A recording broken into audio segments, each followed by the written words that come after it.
Morning, everybody. Thank you for being patient with us this morning. This is a 2-minute warning, so we'll get started in approximately 2 minutes. Just as a reminder, of course, we are on the record. You will be hearing from, we have some additional folks this morning added to our list that was sent out. So this morning you will also have, I'll read through the list. Fema Office of Response and Recovery, Jeff Byard. NOAA representatives Dr. Neil Jacobs and Steve Goldstein, American Red Cross, Charlie English, U.S. Army Corps of Engineers, Ray Alexander, FEMA Office of Disability Integration, Linda Mastandrea, Environmental Protection Agency, Reggie Cheatham. We'll have a Spanish language update from FEMA spokesperson Daniel Yargis, and Coast Guard Admiral Meredith Austin. In addition to that, we'll start with an update from FEMA Administrator Brock Long. We'll get started in 2 minutes. And as a reminder, please take into consideration our ASL interpreter. Thank you.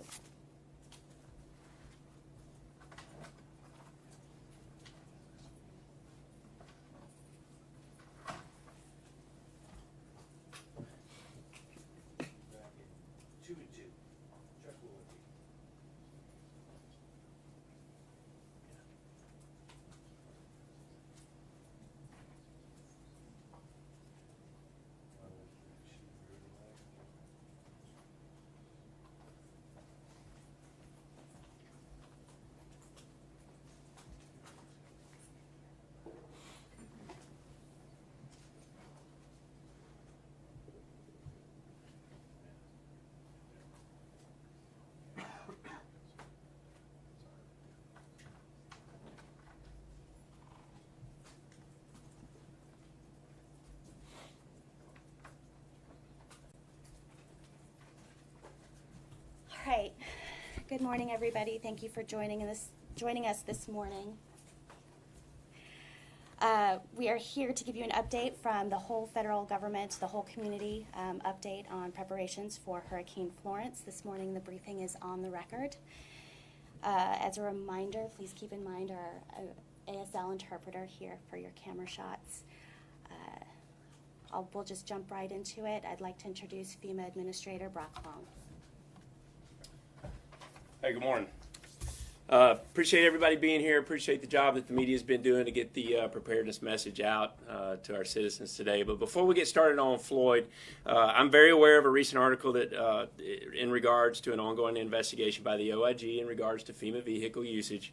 Every day we work very closely with the OIG and GAO to make meaningful improvements and make sure that we're running programs and policies according to regulation, and bottom line is we'll continue to fully cooperate with any investigation that goes on, and own up to any mistakes and push forward and keep going, keep moving on. But here's the thing: regardless of an article, Floyd, and that's exactly where our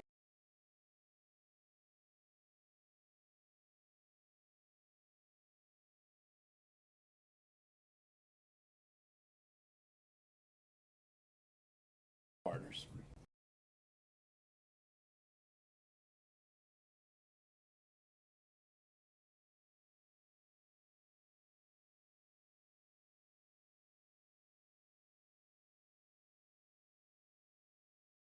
You were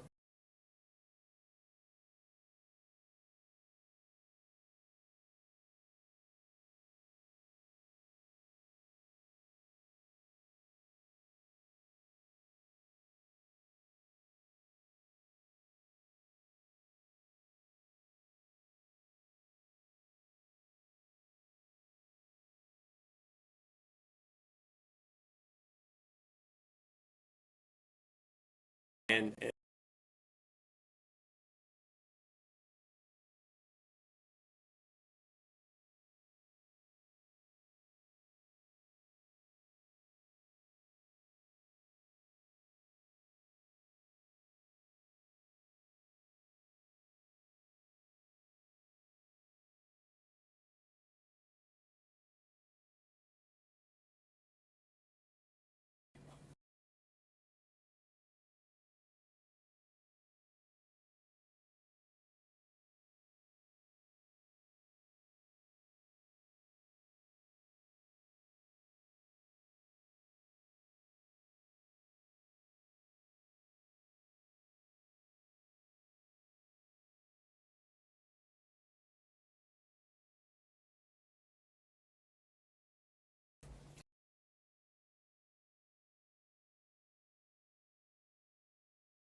Just because the wind speeds came down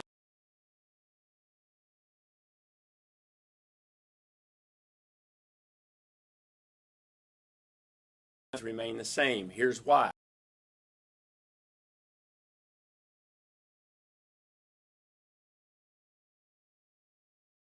Ours is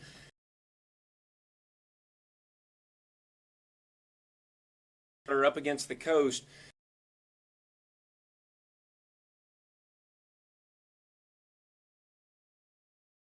Be a major problem.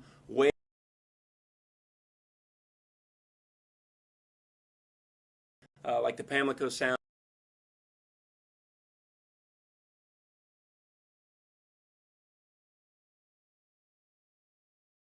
And we are asking citizens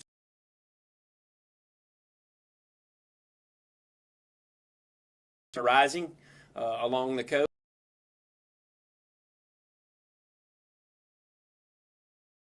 Areas and storm surge inundation is coming to a close.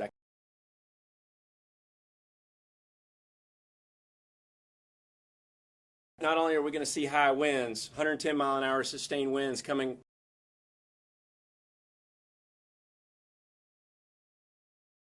extend far out from the center of circulation. Some high inland winds as this storm starts to come in and push into the coast. Coupled with that is copious amounts of rain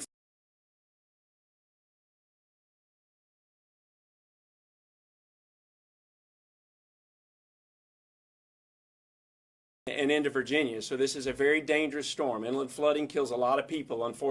Partners. Here again, we are here to help our governors achieve their response and recovery goals. Emergency management is a team sport. Pushes through. Right now, we're focused largely on life safety. The system pushes through, starts to exit the Carolinas and Virginias, and the community lifelines. For example, we've got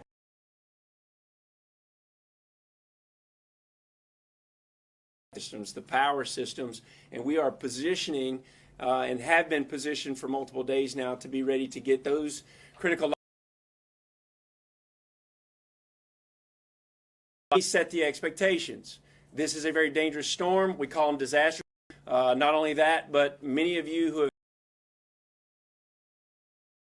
southeast of Wilmington, North Carolina, and 220 miles east of Myrtle Beach, South Carolina. Florence is a very large hurricane.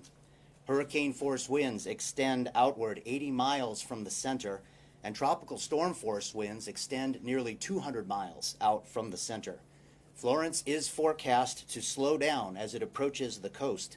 So even today, as we see outer rain bands from Florence move into the outer banks of North Carolina, landfall is not expected for another 36 hours, sometime Friday afternoon, Friday evening, or even early Saturday morning.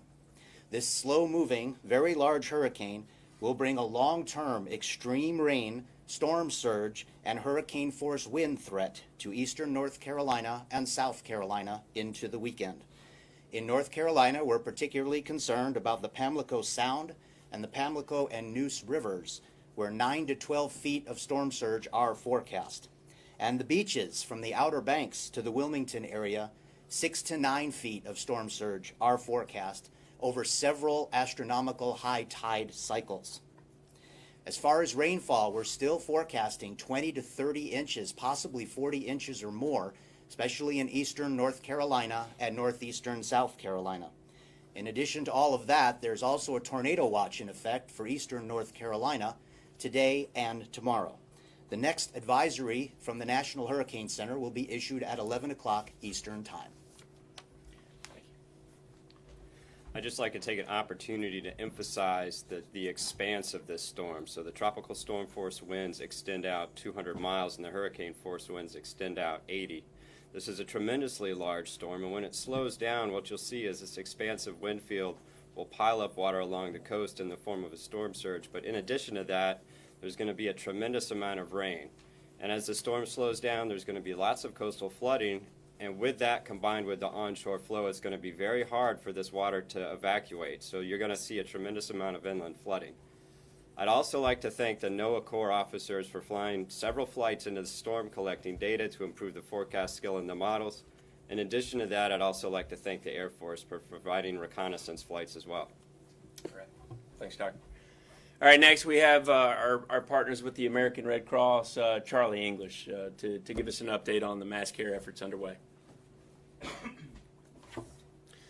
Thank you, Administrator Long, and we certainly appreciate your leadership and your inclusiveness of our faith-based and private nonprofit partners on the team. So thank you very much for that. The Red Cross and other private nonprofits continue to pre-stage resources in the theater of operations in the Atlantic area. I'd just like to set a little expectations. If the public has not experienced staying in a shelter in the past, you'll be safe, but conditions are Spartan, so we'd ask you to bring your toothbrush, your pillow, other comfort items with you, and we'll keep you safe until the storm passes, and then post-landfall and post-impact, it'll be a more comfortable situation for you. Would also like to take the opportunity to say that this storm is a significant event. Our resources will be stretched. If you're fortunate enough not to be impacted, we would like to have you consider being a volunteer. You can do that at redcross.org or any other of the other fine agencies that you choose to volunteer with. Thank you. All right. And folks, one of the most powerful arms of the whole community is the non-governmental organizations like the Red Cross. And here again, when this storm passes, this is about neighbor helping neighbor all the way up to the federal government. So if you're looking to get involved and you're not in, the Carolinas, but you're looking to get involved to help out the situation once this thing's passed, go to infoad.org.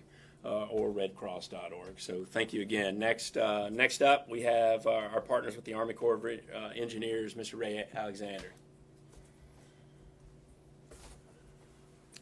Thank you, Administrator Long. Good morning. The Army Corps of Engineers is prepared and ready to respond to Hurricane Florence, working with our federal family members and state and local partners.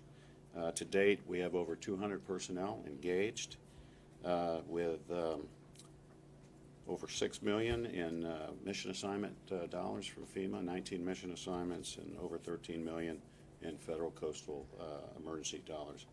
In our Pacific Ocean Division continues to assess and respond to the effects from the typhoon and the hurricane out in the Pacific, while here in the Atlantic, under our Stafford Act authorities, we're postured to provide temporary power support, debris management, temporary roofing, housing, and conduct infrastructure assessments in the Carolinas, Virginia, and elsewhere where needed. As far as dams, there are 5 Corps of Engineer dams in Virginia and North Carolina. All have sufficient flood control capability to accept the effects, the precipitation from Florence. We're working with the Army's Installation Management Command to ensure that dams on Fort Bragg, North Carolina, Fort Jackson, South Carolina, any effects of Florence to those dams are mitigated. In terms of navigation, we're closely working with our partners from NOAA and the U.S. Coast Guard and prepared to rapidly open federal channels and other navigation. And finally, in flood response, we are integrated with state and local county governments to provide technical assistance in flood fighting, both before the storm and after. Thank you. Thank you. Next up, our partners with the Coast Guard, Rear Admiral Austin. Thank you, Mr. Long. The safety of the people in Hurricane Florence's path, as well as our own Coast Guard men and women and their families, are our top priority, and we are working in close concert with FEMA and our other federal, state, and local partners in preparing for the storm. In preparation for the storm, the Coast Guard has taken the following actions. The ports of Wilmington and Morehead City, North Carolina, as well as the entrance to the Chesapeake Bay, have been closed. And in preparation also for the storm, we've pre-staged shallow water response boats, as well as bringing in additional search and rescue aircraft, which will be staged in Air Station Savannah, Georgia. And we've moved aircraft out of the Air Station Elizabeth City to be ready to come in behind the storm as soon as it is safe to fly those missions. Coast Guard is also pre-staging other deployable specialized forces with additional law enforcement, security, and oil and hazardous materials response resources to be ready. And all Coast Guard small boat and cutter crews are going to be outside the storm and ready to move in as soon as it's safe to do so. For those in the path of the storm, we urge you to do the following. Please stay off the water.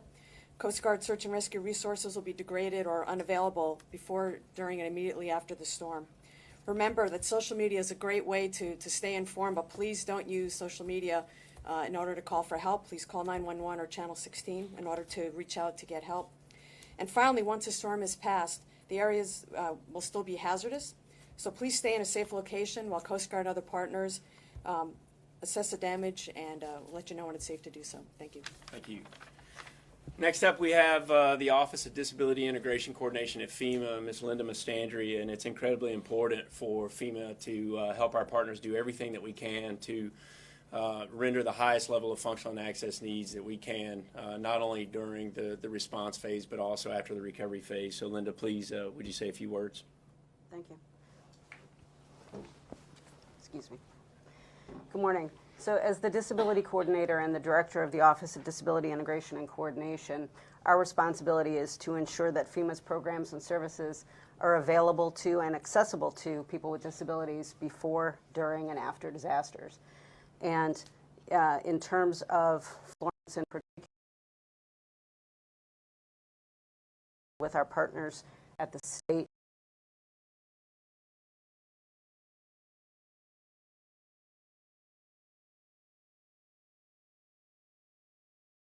partners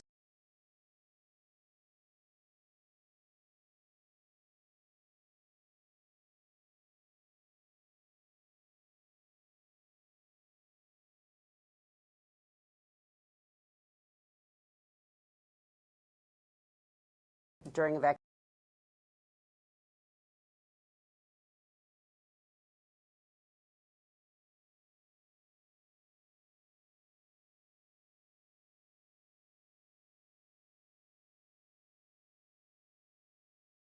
Coordination efforts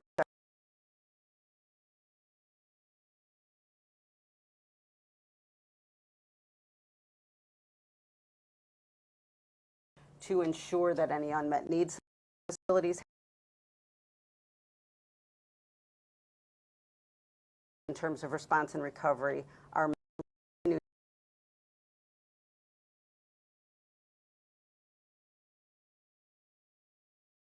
by the storms have what they need to safely evacuate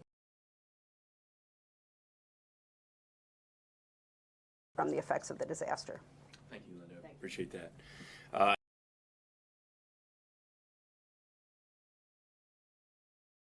Thank you, Administrator Long, and good morning. My name is Reggie Cheatham, the Director of the Office of Emergency Management, U.S. EPA. EPA is the lead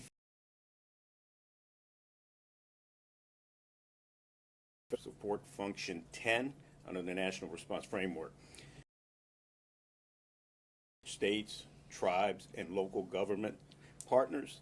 Some of the things that EPA is currently doing prior to Hurricane Florence is to determine the status of and the facility response plan program for oil that may be in the hurricane, and we're trying to assess any pre-landfall concerns.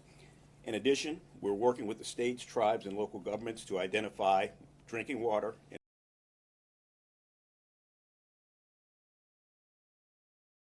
EPA has issued 4 fuel waivers in North Carolina, South Carolina, Georgia, and Virginia. The purpose of the waivers is to help ensure that there's adequate fuel supply and gasoline in the affected areas until the normal supply to the region can be restored. Government partners as needs arise. Thank you. And then last up, our FEMA Spanish language update. Daniel, take it away. Gracias, administrador. Gracias a los medios de comunicación.